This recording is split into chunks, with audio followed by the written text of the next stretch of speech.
ہماری کفالت امی جان نے کی۔ وہ ایک اسکول ٹیچر تھیں۔ والد صاحب کے بعد انہوں نے ہمارا بوجھ اٹھایا۔ جیسے میری والدہ تھیں ایسی ماں کی مثال نہیں ملتی۔ بھائی تاجدار مجھ سے 3 برس بڑے تھے۔ نیک، لائق اور محنتی تھے۔ تعلیم مکمل کرنے کے بعد بینک میں آفیسر لگے تو ہمارے بھی دن پھر گئے۔ میں نے BA کر لیا تھا۔ امی مجھے اپنے گھر کا کرنا چاہتی تھیں، مگر میں نے کہا پہلے بھائی کی شادی ہونی چاہیے تاکہ میری رخصتی کے بعد والدہ اکیلی نہ رہ جائیں۔ آس پڑوس کی عورتوں نے بھی امی کو یہی صلاح دی، بلکہ ایک محلے دار خاتون نے تو رشتہ بھی ڈھونڈ لیا۔ اصرار کر کے امی کو لڑکی دکھانے لے گئیں کہ چندے آفتاب چندے مہتاب ہیں، دوبارہ ایسا رشتہ چراغ لے کر ڈھونڈنے سے بھی نہ ملے گا۔ میرے کہنے پر والدہ لڑکی دیکھنے چلی گئیں۔ پڑوسن نے سچ کہا تھا، واقعی وہ لڑکی چندے آفتاب چندے مہتاب ہی تھی۔ چراغ تو کیا سورج لے کر بھی ڈھونڈو تو ایسی لڑکی نہیں مل سکتی تھی۔ لڑکی کا نام حسن افروز تھا۔ پہلی نظر میں میری ماں کو بھا گئی، یوں چٹ منگنی پٹ بیاہ ہو گیا۔ بھائی کے چہرے کے پھول کیا کھلے، دلہن پا کر وہ ہر وقت گلاب کے پھول کی طرح کھلے کھلے رہنے لگے۔ یہ شادی اگرچہ امی جان کی پسند سے ہوئی تھی، مگر جب دولہا دلہن نے ایک دوسرے کو دیکھا تو یوں لگا جیسے اللہ تعالیٰ نے ان کو ایک دوسرے کے لیے ہی بنایا تھا۔ کہتے ہیں جہاں خوشیاں پھولوں کی طرح نچھاور ہوتی ہے وہاں غم بھی طاق میں رہتے ہیں۔ بھابھی تاجدار بھائی سے بہت محبت کرتی تھیں۔ دونوں ایک دوسرے سے پل بھر کو جدا رہنا گوارا نہ کرتے تھے، مگر خوشیوں کا یہ عرصہ مختصر تھا۔ دوسرے بچے کو جنم دیتے ہوئے بھابھی نے اس جہاں کو ہی خیر بات کہہ دیا۔ زندگی ہی شاید اتنی تھی اور موت و حیات پر کسی کا بس نہیں چلتا۔ انہوں نے 6 سال بھائی جان کی رفاقت میں گزارے اور اپنی 2 نشانیاں عامر اور شنیلا کے روپ میں ہمارے پاس چھوڑ کر راہی ملک عدم ہو گئیں۔ بھائی تو اپنی بیوی سے اتنی محبت کرتے تھے کہ دوبارہ شادی نہ کرنے کا عہد کر لیا۔ بھابھی کی وفات کو 4 برس بیت چکے تھے۔ اس عرصے میں کون سا دن ہوگا جب انہوں نے ان کی یاد میں آنسو نہ بہائے ہوں۔ والدہ اور میں نے مل کر ان کے بچوں کو سنبھالا، پالا پوسا، لیکن کب تک؟ امی کو میری شادی کی فکر تھی اور وہ خود بوڑھی ہو رہی تھیں۔ پہلے جیسی طاقت نہ رہی تھی۔ پوتے اور پوتی کی خاطر میری شادی کو اتنا عرصہ ملتوی کرنا پڑا تھا۔ انہوں نے بیٹے کے کان کھانے شروع کر دیے کہ اب تم دوسری شادی کر لو تاکہ عالیہ کو اس کے گھر کا کر سکوں۔ تمہاری بیوی آ جائے گی تو گھر بار کے ساتھ بچوں کو بھی سنبھال لے گی۔ بھائی جان اگرچہ دوسری شادی پر راضی نہ تھے، ماں کے اصرار سے مان گئے، تاہم ایک شرط رکھ دی کہ کسی بے سہارا لڑکی کو سہارا دیں گے جو لاوارث ہوگی، تاکہ اللہ تعالیٰ اس نیکی کے صدقے ان کے بچوں کی زندگی میں خوشیاں عطا کرے اور وہ سوتیلی ماں کے ستم کا شکار نہ ہوں۔ ان کا ارادہ نیک تھا، مگر سوال یہ تھا کہ اب ایسی لاوارث اور بے سہارا لڑکی کہاں سے ڈھونڈی جائے جو ایسی خصوصیات کی مالک بھی ہو کہ ان کے بچے کو سگی ماں جیسا پیار دے۔ لاوارث اور بے سہارا لڑکی کی تلاش میں ہم کچھ فلاحی اداروں میں گئے، لیکن مطلب کی لڑکی نہ ملی۔ کئی لوگوں سے بھی کہہ رکھا تھا، کہتے ہیں کہ جب ڈھونڈو تب مراد ملتی نہیں، لیکن اکثر بن مانگے مل جاتی ہے۔ تلاش میں 2 سال اور نکل گئے۔ میرے سر میں چاندی کے بال چمکنے لگے تو اماں گھبرا گھبرا کر ہر ایک سے کہنے لگیں، لڑکی کی عمر نکلی جاتی ہے مگر میرے بیٹے کو ہوش نہیں، خدا اسے ہوش کے ناخن دے۔ بہن بوڑھی ہو چلی ہے اور یہ ابھی تک اس سے اپنے بچے پلوا رہا ہے۔ عامر اب 13 سال کا ہو چکا تھا اور شنیلا میٹرک میں تھی۔ بھائی بھی عمر رسیدہ دکھائی دینے لگے تھے۔ یار دوستوں نے سمجھایا، میاں کس چکر میں پڑ گئے ہو؟ کسی شریف گھرانے سے رشتہ تلاش کر لو جو ضرورت مند ہو۔ غریب اور یتیم بچیاں محض دولت نہ ہونے کے باعث غیر شادی شدہ رہ جاتی ہیں۔ کسی غریب گھر کی لڑکی کو بغیر جہیز بیاہ لانا بھی تو نیکی ہی ہوگی۔ انہی دنوں بھائی کے ایک بچپن کے دوست دبئی سے تشریف لائے۔ وہ بہت پیسہ کما کر لائے تھے۔ ایک روز ملنے آئے۔ بھائی کا مسئلہ سنا تو ان کو ایک ایسی جگہ لے گئے جہاں لاوارث لڑکیاں تو تھیں مگر ان کے سودے ہوتے تھے۔ دوست کا نام طارق تھا۔ طارق نے کہا، سہارا ہی دینا ہے تو ایسی کسی لڑکی کو عزت دو جو عزت کی زندگی اور جینے کو ترس رہی ہو مگر زبردستی گناہ کی دلدل میں دھکیل دی گئی ہو۔ اس سے بڑی نیکی اور کوئی نہیں ہو سکتی اور اس نیکی کا اجر اللہ تعالیٰ کے پاس ضرور ہوگا۔ مجھے اس امر کا یقین ہے۔ طارق نے خود بھی ایک مظلوم اغوا شدہ لڑکی سے شادی کر کے اسے عزت کی زندگی دی تھی۔ طارق کی بات میرے بھائی کو متاثر کر گئی۔ وہ اس کے ساتھ اس بازار میں عیش و نشاط کی خاطر نہیں بلکہ کوئی مظلوم اور لاوارث لڑکی تلاش کرنے کو جانے لگے۔ کہ جو عزت کی زندگی بسر کرنے کی تمنائی ہو۔ ایک روز ان کو دلال نے ایک لڑکی دکھائی جو میرے بھائی کو بھلی لگی۔ وہ 17 برس کی دوشیزہ تھی۔ گناہ گاروں کی بستی میں رہتے ہوئے بھی اس کے چہرے پر فرشتوں جیسی معصومیت تھی۔ جب تنہائی میسر آئی، بھائی نے نرمی سے کلام کیا، کسی شریف گھرانے کی لگتی ہو، نام کیا ہے تمہارا؟ آپ کو نام سے کیا کام؟ اس نے بے دلی سے جواب دیا اور آنکھوں سے آنسو بہنے لگے۔ کب سے یہاں آئی ہو اور کب تک روتی رہو گی؟ ایسے تو آنکھیں کھو دو گی۔ بھائی نے ہمدردی سے بات کی مگر اس نے کوئی جواب نہ دیا۔ دعا کرو خدا تم پر رحم کرے۔ اب تو آپ کے رحم و کرم پر ہوں۔ ٹھیک ہے، بولو کیا چاہتی ہو؟ آپ اپنے گھر ملازمہ رکھ لیں مگر میں یہ گندی زندگی نہیں گزارنا چاہتی۔ تم کہاں سے آئی ہو یا لائی گئی ہو اور کس کی بیٹی ہو؟ سب یہی پوچھتے ہیں میری آنکھوں سے بہتے آنسو دیکھ کر، مگر مقصد وہی پورا کرتے ہیں جس مقصد کے لیے لاتے ہیں۔ میں ان لوگوں میں سے نہیں ہوں، تو میرا یقین کرو، آرام سے بیٹھو اور بھروسے سے بات کرو۔ میں تمہارے بھروسے کو ٹھیس نہیں پہنچاؤں گا۔ تم سے قبل بھی اس کانے دلال نے مجھے 3 لڑکیاں دکھائیں، بہت خوبصورت تھیں مگر مجھے پسند نہیں آئیں، جبکہ تم مجھے پہلی نظر میں اچھی لگی ہو۔ آپ کی مہربانی ہے۔ اب آپ مجھ سے کیا چاہتے ہیں؟ تمہارے حالات جاننا چاہتا ہوں اور تمہارا نام۔ حالات میں نہ بتاؤں گی۔ نام انہوں نے نوشین رکھا ہے لیکن میرا نام طیبہ ہے۔ طیبہ ہی پیارا نام ہے جو تم پر جچتا ہے۔ حالات نہیں بتاؤ گی تو مسئلہ حل نہیں ہوگا۔ یہاں اسی غرض سے آیا ہوں، کسی مظلوم لڑکی کا ہاتھ تھامنا چاہتا ہوں، اس کو عزت دار زندگی دینا چاہتا ہوں۔ کیوں؟ کیا کسی عزت دار گھرانے سے لڑکی نہیں ملتی؟ ملی تھی مگر موت نے اس کو مجھ سے چھین لیا۔ یہ ایک ایسا گھاؤ ہے جو بھرتا ہی نہیں۔ اب میرے پاس اس کی امانت 2 بچے ہیں جن کو ماں کی ضرورت ہے۔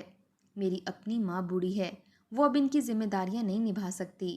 اس نے بہت غور سے بھائی کی بات سنی، پھر تعصب سے بولی، اب کیا ہو سکتا ہے؟ وہ سب کچھ ہو سکتا ہے جس کی تمنا ایک عورت کو ہوتی ہے۔ اگر تم چاہو تو میں تم سے نکاح کر لوں گا اور تمہاری قیمت ادا کر کے یہاں سے لے جاؤں گا۔ آپ کے گھر والے کیسے برداشت کریں گے مجھ کو؟ یہ شادی میں والدہ کی اجازت سے کروں گا۔ اگر تم کو شرافت کی زندگی قبول ہے تو میں ان لوگوں سے بات کرتا ہوں۔ بھائی کی بات سن کر لڑکی کو اپنے کانوں پر یقین نہ آیا اور وہ خوشی سے رونے لگی۔ تبھی بھائی نے درمیان والے آدمی سے رابطہ کیا۔ وہ تھوڑی دیر میں آ گیا اور سوال کیا، کیوں باؤ جی، کیا ہوا؟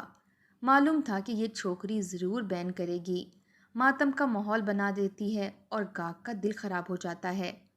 ایسی بات نہیں ہے منّے میاں، لڑکی نے ماحول خراب نہیں کیا، اس نے ماحول بنایا ہے۔ یہ ہمارے مطلب کی ہے۔ اب تم بتاؤ کہ اگر ہم اس کو خرید کر نکاح کرنا چاہیں تو کتنی رقم ادا کرنا پڑے گی؟ یہ میں بائی جی سے پوچھ کر ہی بتا سکتا ہوں۔ کانے دلال نے جواب دیا، تو ابھی جا کر پوچھو اور آ کر بتاؤ۔ وہ ترنت چلا گیا اور 1 گھنٹے کے بعد لوٹ آیا۔ ساتھ ایک ادھیڑ عمر عورت بھی تھی، ٹھسے دار، ظاہر ہے یہی بائی جی تھی۔ بائی جی، آپ کو منّے میاں نے ہمارا مدعا بیان کر دیا ہوگا، آپ کیا کہتی ہیں؟ ہم تو صاحب اس چھوکری سے پہلے دن سے تنگ ہیں، ناک میں دم کر دیا ہے اس نے ہمارا۔ ہم خود چاہتے تھے کہ کسی طرح اس کو کوئی خرید ہی لے جائے تاکہ ہمارے وہ دام تو وصول ہو جائیں جو ہم نے اس پر ضائع کر دیے ہیں۔ ہم نے اس کو 1 لاکھ میں خریدا تھا۔ اچھا تو بھائی، اب کام کی بات کرو، کتنے روپے لوگی؟ 2 لاکھ میں، مگر نکاح بھی ہمارے سامنے ہوگا۔ ہم نہیں چاہتے آگے سے کوئی اس سے زبردستی دھندا کروائے، کیونکہ جب ہم کسی لڑکی کو خرید لاتے ہیں وہ ہماری اولاد کی طرح ہو جاتی ہے، اچھی نکلے یا بری، کما کر دے یا لگایا ہوا روپیہ غارت جائے، وہ ہماری بیٹی بن جاتی ہے، اور خراب اولاد کو بھی کوئی کنویں میں نہیں دھکیلتا۔ ٹھیک ہے بائی جی، آپ رقم لیں، جو شرط رکھیں، مگر ہماری بھی ایک شرط ہے کہ جب ان کا نکاح ہمارے ساتھ ہو جائے گا تب آپ سے ان کا رابطہ ختم ہو جائے گا، آپ کا پھر ان سے کچھ ناتا واسطہ نہ رہے گا۔ اگر آپ کو یہ بات منظور ہے تو ان کی اچھی زندگی کی دعا کیجیے، ہم سے رقم لیجیے اور ناتا ختم سمجھیے۔ درست ہے میاں، ہم کو منظور ہے، اس کی یاد تو دل میں رہے گی، مگر اس کی اچھی زندگی بھی تو مد نظر ہے، کیونکہ ہم نے اس پر کوئی نہ ظلم کیا اور نہ چاہتے ہیں اس پر کوئی ظلم کرے۔ ہم نے اس کو اغوا کیا ہے اور نہ ہی کرایا ہے، ہم نے تو اسے صرف خریدا تھا، کیونکہ اس منڈی میں یہی رواج ہے۔ کچھ یہاں طوائف زادیاں ہوتی ہیں اور کچھ شریف زادیاں ہوتی ہیں کہ جن کو حالات یہاں لا پھینکتے ہیں۔ ہم ان پھولوں کو سنبھالتے ہیں، ان کی آبیاری کرتے ہیں، ان کی ناز برداریاں کرتے ہیں، اور انہیں تکلیف میں دیکھ کر خود ہمارا اپنا دل بھی اداس ہو جاتا ہے۔ بہرحال آج تکلیف میں لگتی ہے، مگر کل نہیں ہوگی۔ ہم ان کو اچھی طرح اور خوش رکھیں گے، آپ ہمارا یقین کریں۔ بائی جی اچھے دل کی عورت تھی۔ معاملہ خوش اسلوبی سے طے ہو گیا۔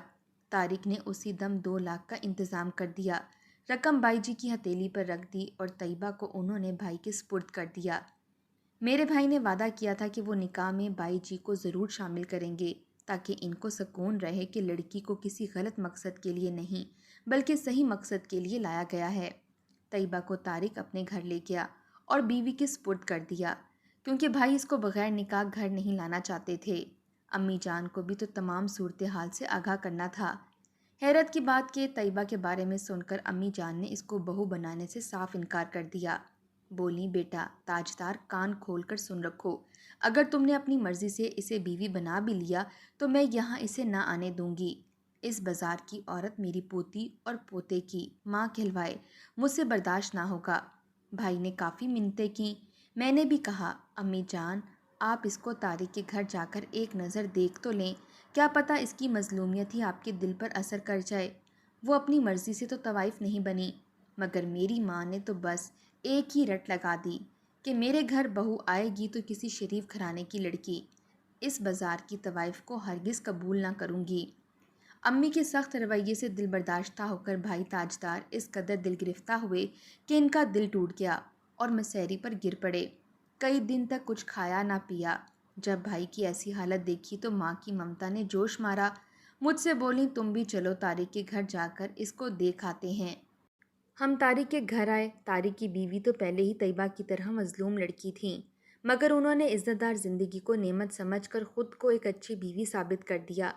اب وہ طارق بھائی کے 3 بچوں کی ماں تھیں۔ بہرحال طیبہ کو دیکھا تو دل میں لگی، وہ واقعی معصوم اور مظلوم دکھائی دی۔ والدہ نے کچھ سوچا اور پھر گھر آ کر تاجدار بھائی سے کہا مجھے تمہارا فیصلہ منظور ہے، مگر اس لڑکی کا ہمیشہ ساتھ دینا ہوگا، کیونکہ لوگ کبھی نہ کبھی باتیں ضرور کریں گے، تب سب باتوں کو برداشت کرنا، دوبارہ ماضی میں نہ دھکیل دینا۔ امی جان وعدہ کرتا ہوں، لوگ جو بھی کہیں میں طیبہ کا زندگی بھر ساتھ نبھاؤں گا۔ طیبہ کو میں نے اور بیگم طارق نے دلہن بنایا اور نکاح بھی ان کے گھر پر ہوا۔ طارق بھائی نے سارا انتظام کیا تھا۔ بھائی کے دونوں بچے امی کے پاس تھے۔ نکاح کے بعد 2 روز تاجدار بھائی نے اپنی منکوہہ طیبہ کے ساتھ طارق بھائی کے گھر گزارے، جہاں اوپر کی منزل پر انہوں نے کمرہ سجا دیا تھا۔ تیسرے روز بھائی اور طیبہ بھابھی سادہ کپڑوں میں گھر آئے تو امی نے عامر اور شنیلا سے ان کی نئی ماں کا تعارف کرایا۔ طیبہ ہماری سوچ سے بڑھ کر اچھی ثابت ہوئی۔ وہ سگڑ اور ہمدرد دل رکھتی تھی۔ آتے ہی گھر کو سنبھال لیا، بچوں کو مانوس کیا اور ان کو اس قدر پیار دیا کہ وہ پروانہ وار اس کے گرد منڈلاتے تھے۔ بھائی بھی خوش تھے، ان کو فخر تھا کہ ان کا انتخاب صحیح تھا۔ طیبہ امی جان کا بہت خیال رکھتی، ان کی خدمت کرتی اور مجھے بھی عزت و احترام دیتی تھی، کسی کام کو ہاتھ نہ لگانے دیتی، گویا کہ اس کو عزت کی زندگی کی شدید آرزو تھی اور اب وہ اس نعمت کو کسی صورت نہ کھونا چاہتی تھی۔ برسوں بعد میں نے اپنے بھائی کو خوش و خرم اور ہنستے مسکراتے دیکھا۔ وہ ہر دم چہکتے مہکتے تھے۔ وہ گھر جو بھابھی کے بعد سونا ہو گیا تھا، وہاں اب بھائی اور بچوں کے کہکے گونجتے سنائی دیتے تھے۔ طیبہ کی ذات سے ہمارے گھر میں خوشحال گھرانے کا احساس دوبارہ جاگ اٹھا تھا اور دل و ذہن نے سکون کی ٹھنڈک کو محسوس کیا تھا۔ واقعی کچھ لوگ ایسے ہوتے ہیں جن کی ذات سے آپ ٹھنڈک کا احساس پاتے ہیں۔ بھائی کو بھی طیبہ سے یہی امید تھی کہ وہ زمانے کی ٹھکرائی ہوئی ہے تو گھر کو سکون کا گہوارہ بنا دے گی۔ وہ نازک سی خوبصورت لڑکی اگر نیک اتوار تھی تو میرے بھائی میں بھی کوئی کمی نہ تھی۔ خوبرو، تعلیم یافتہ اور افسر تھے، بیوی کا بہت خیال رکھنے والے، گھر اور بچوں سے پیار کرنے والے انسان تھے۔ طیبہ ہمارے ساتھ اچھی تھی، لہٰذا ہم لحاظ کے مارے ان سے ماضی کے بارے میں پوچھتے نہ تھے۔ ایک روز خود ہی انہوں نے اپنے بارے میں بتایا۔ جو کچھ انہوں نے بتایا انہی کی زبانی سنیے۔ ایک روز امی صحن میں جھاڑو لگا رہی تھیں کہ ان کو بچھو نے ڈس لیا۔ یہ کالے رنگ کا بڑا سا بچھو تھا، فوراً زہر چڑھ گیا۔ شدید تکلیف کے عالم میں ان کو ڈاکٹر کے پاس لے گئے لیکن افاقہ نہ ہوا اور بخار کے عالم میں ان کی وفات ہی ہو گئی۔ امی کی وفات کے وقت باجی 18 برس کی اور میں 15 سال کی تھی۔ امی کی جدائی نے ہمارے گھر کی خوشیوں اور سکون کو متاثر کیا۔ لوگوں نے والد کو مشورہ دیا کہ جلدی دوسری شادی کر لو کیونکہ گھر میں جوان بچیاں ہیں، ان کا بغیر ماں کے اکیلے رہنا ٹھیک نہیں۔ والد کی شادی پھوپھی نے اپنے سسرال میں ایک دور کی عزیزہ سے کرا دی۔ یہ عورت طلاق یافتہ تھی۔ ایک بیٹی اور ایک بیٹا پہلے خاوند سے تھا جن کو وہ ہمراہ لے آئی۔ وہ خود اتنی بری نہ تھی مگر اس کے دونوں بچے شیطان صفت تھے۔ انہوں نے ہم بہنوں کا جینا دوبر کر دیا۔ ابو سے بھی شکایت نہ کر سکتے تھے کہ وہ سوتیلی ماں کے گن گانے لگے تھے۔ پھپھو اکثر آتی تھیں۔ انہوں نے جو ایسا ماحول دیکھا، اپنے بیٹے کے لیے باجی کا ہاتھ ابو سے مانگ لیا۔ یوں میری بہن ان کی بہو بن کر پھپھو کے گھر چلی گئی مگر عذاب جھیلنے کو میں اکیلی رہ گئی۔ نئی ماں اور اس کے بچوں نے مجھے نوکرانی بنا لیا۔ وہ مجھ پر حکم چلاتے اور سارا کام کراتے۔ اس پر امی کو خدا نے ایک بیٹا دے دیا۔ ماں تو گھر کے سیاہ و سفید کی مالک ہو گئی۔ میں ان کا بیٹا بھی کھلاتی اور گھر بھر کا کام بھی کرتی۔ پھپھو میری حالت پر کڑتی۔ پڑوس نے بھی امی کو کہتی کہ بچی کی شادی کر دو، کب تک اس سے خدمت لوگی۔ ان باتوں سے چڑھ کر میری سوتیلی ماں نے اپنے ایک دور کے رشتہ دار سے میری شادی کرا دی، مگر یہ شادی کیا تھی، خانہ بربادی تھی۔ یہ شخص اوباش اور جواری تھا، نشہ کرتا تھا اور اس کے روابط بازار حسن سے تھے جہاں یہ اکثر جایا کرتا تھا۔ وہ نشے میں مجھے مارتا پیٹتا۔ مار پیٹ سے ایک روز میری حالت خراب ہو گئی تو ساس ڈاکٹر کے پاس لے گئی۔ اس نے بتایا کہ تمہاری بہو اب کبھی ماں نہ بن سکے گی۔ اس انکشاف پر ساس مجھ سے جان چھڑانے کی سوچنے لگی۔ گھر میں ساس کا بھانجا آیا کرتا تھا، اس کا نام عطار تھا۔ وہ مجھ سے ہمدردی کرتا تو میں اس کی ہمدردی میں سکون تلاش کرنے لگی۔ ایک دن پولیس آئی اور میرے شوہر کو گرفتار کر کے لے گئی۔ ان کو جیل ہو گئی۔ عطار اب ساس کے پاس آتا اور ضرورت کی اشیاء جیل میں میرے خاوند کو پہنچاتا۔ ایک روز ساس نے مجھے ایک کاغذ دیا کہ جبار نے جیل سے طلاق لکھ کر تم کو بھیجی ہے، اب تم جہاں چاہے جا سکتی ہو۔ ساس سے میں نے کہا کہ میں اس گھر سے نہ جاؤں گی، میرے والد کو بلاؤ تاکہ وہ خود آ کر مجھے لے جائیں۔ کچھ دن بعد ساس بولی، تمہارا باپ تو نہیں آ سکتا، کہو تو میں تم کو خود میکے پہنچا دوں، جیسے آپ کی مرضی۔ میں نے جواب دیا، ظاہر ہے اب ساس کے بس میں تھی، جبکہ والد نے تو نئی شادی کر کے مجھے بھلا ہی دیا تھا۔ میکے میں بھی کب کوئی میرا خیال رکھنے والا تھا۔ سوتیلی ماں اور اس کی اولاد وہاں پر برجمان تھے۔ یہ لوگ مجھ سے خدمت لیتے اور طرح طرح سے ذہنی اذیت دیتے۔ ایک دن گزر گیا۔ ساس نے بتایا کہ تمہارے باپ کو دوبارہ فون کیا ہے مگر وہ جواب نہیں دے رہا، تم تیار ہو جاؤ، ہم تم کو تمہارے والد کے گھر چھوڑ آتے ہیں۔ ناچار میں تیار ہو گئی تو ساس کہنے لگی، عطار میرے گردے میں درد ہے، تم ہی اس کو اس کے والد کے ہاں پہنچا کر آ جاؤ۔ جب میں عطار کے ساتھ جا رہی تھی، گھر سے جاتے ہوئے روتی جا رہی تھی، تب وہ مجھے جھوٹی تسلیاں دینے لگا۔ کہا اگر تمہاری والدہ نے تم کو قبول نہ کیا یا تمہارے ساتھ برا سلوک کیا تو میں تمہارے والد کو رشتے کا پیغام بھیج دوں گا اور شادی کر لوں گا، رو مت، ابھی تو عدت کی مدت پوری کرنی ہوگی، اس لیے تمہارا میکے جانا ضروری ہے۔ لیکن وہ مجھے والد کے گھر پہنچانے کی بجائے بائی باجی کے کوٹھے پر لے آیا اور میرے دام کھڑے کر کے چلا گیا۔ اب میں ان لوگوں کے رحم و کرم پر تھی جو میرا رابطہ میرے والد سے نہیں کراتے تھے۔ انہوں نے مجھ کو اچھا کھلایا اور پیار بھی دیا مگر مجھے سکون نہ تھا۔ روح تو پہلے مر چکی تھی، اب جسم کو بھی مردہ سمجھ لیا۔ 1 سال کا یہ عرصہ قیامت بن کر مجھ پر گزرا، پھر تاجدار فرشتے رحمت بن کر آئے اور میری سب دعائیں قبول ہو گئیں۔ طیبہ کی کہانی بہت دل سوز تھی۔ ہم چاہتے تھے کہ وہ اپنے والدین سے رابطہ کرے مگر اس نے منع کر دیا، کہا کہ مجھے ایسے ماں باپ کی ضرورت نہیں ہے جن کی بے حسی نے مجھے کنویں میں گرایا۔ اب مجھے منزل مل گئی ہے اور اسی 4 دیواری میں مروں گی۔ تاجدار بھائی طیبہ بھابھی کا بہت خیال رکھتے تھے اور وہ بچوں کے ساتھ خوش تھیں۔ خود ماں نہیں بن سکتی تھیں، اس بات کا ضرور ان کے دل کو ملال ہوگا، لیکن میرے بھائی کے 2 بچے موجود تھے، لہٰذا امی اور بھائی کو اس بات سے فرق نہ پڑا کہ بھابھی بانجھ ہیں۔ جب تک امی زندہ رہیں، بھابھی نے ان کا بہت خیال رکھا۔ امی نے بھی طیبہ کا ساتھ دیا۔ میری شادی کے چند برس بعد امی جان کی وفات ہو گئی۔ بھائی کو بینک کی طرف سے دبئی بھیج دیا گیا۔ بھابھی اور بچے وہاں چلے گئے۔ بھائی نے باقی سروس پوری کی اور پھر کینیڈا سکونت اختیار کر لی۔ عامر اور شنیلا کی شادیاں ہو چکی ہیں، وہ کینیڈا میں خوش و خرم ہیں۔ بھابھی کا کبھی کبھی فون آتا ہے تو خیریت کی اطلاع مل جاتی ہے۔ دعا گو ہوں کہ اللہ تعالیٰ بھابھی کو خوش رکھے۔ میرے بھائی کو تو نیکی کا ثمر مل گیا ہے اور وہ وہاں بہت خوش ہیں۔